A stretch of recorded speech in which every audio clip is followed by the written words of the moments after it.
Como ya explicamos en el vídeo anterior, existe una guerra comercial entre Estados Unidos y Rusia por el mercado del gas en Europa, que se ha traducido en un conflicto bélico que se desarrolla en Ucrania. En estos días hemos visto las fuertes sanciones económicas impuestas a Rusia por parte de la Unión Europea, Estados Unidos, Reino Unido y otras naciones. Se trata de una serie de sanciones, principalmente alentadas por Estados Unidos, que pretenden poner fin a la guerra ruso-ucraniana. ¿Cómo? Hundiendo la economía rusa. Estas sanciones son: expulsión de los bancos rusos del Sistema Mundial de Pagos, SWIFT.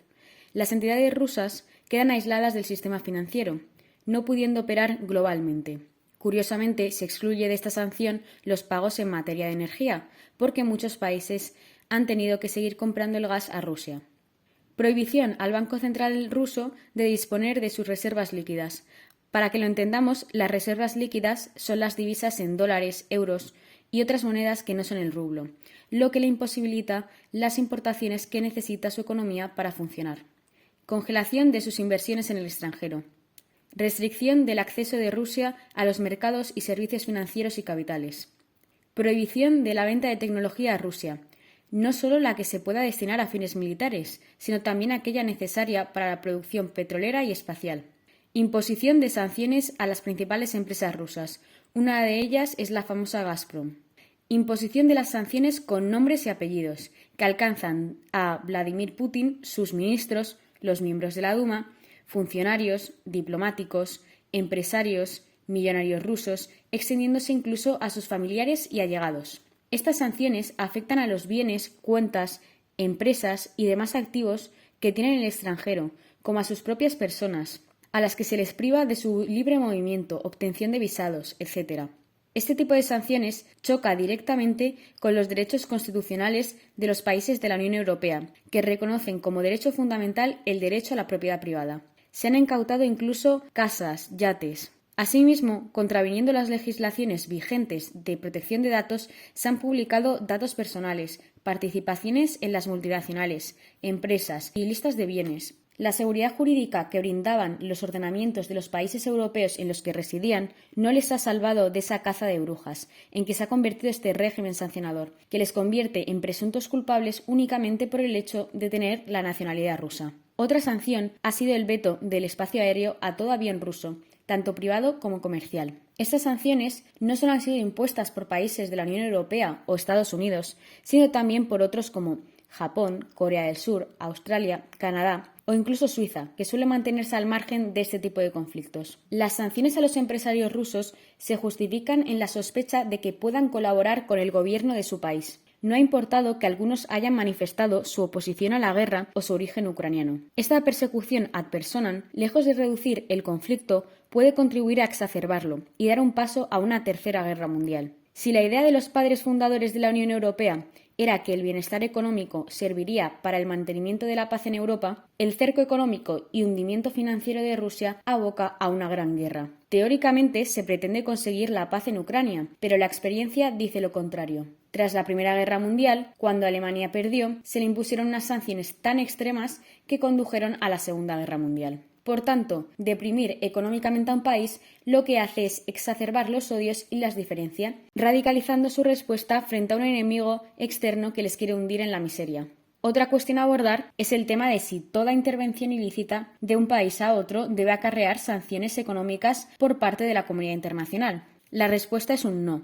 Por ejemplo, cuando Estados Unidos decidió la invasión de Irak, no fue sancionado de forma tan contundente y generalizada como en el presente caso.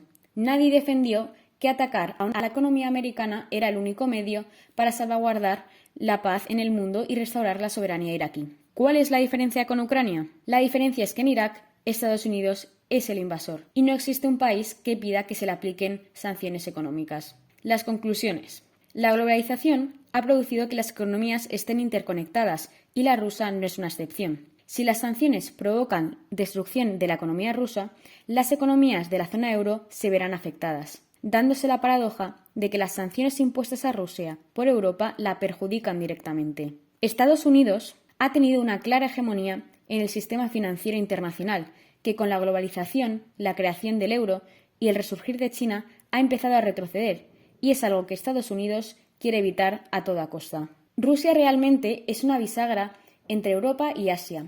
Económicamente, podría estrechar lazos con la Unión Europea por la dependencia energética de esta, recordemos el petróleo y el gas, y el mercado que suponía para sus materias primas rusas, el aluminio, níquel, paladio. O podía acercarse a su socio geoestratégico, China. Con las sanciones tan desproporcionadas, a Rusia la única salida que le queda es girarse a China y entrar dentro del sistema de pagos chino CIP para que la economía rusa siga funcionando.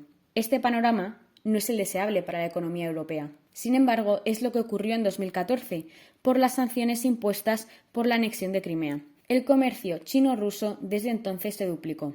Europa va a entrar en una recesión producida por las consecuencias económicas que se derivan de sus sanciones. Subida de las fuentes de energía, subidas de precios, inflación, un euro que cada vez vale menos, una incertidumbre en los mercados que ralentiza el consumo, lo que supondrá una recesión económica. Esta situación se podrá agravar cuando, como es lógico y previsible, Rusia adopte sus contrasanciones frente a Occidente. Las sanciones a Rusia afectan a sectores que en varios países de la Unión Europea son muy importantes, por ejemplo, el sector automovilístico, el aeronáutico y, por último, el turismo, porque al cerrarse completamente el espacio aéreo, los viajes entre Europa y Asia se alargarán una media de 4 horas, es decir, una media de 10.000 litros más de combustible en cada vuelo, lo que también implicará un elevado coste medioambiental. Europa vive a crédito, gasta más de lo que ingresa.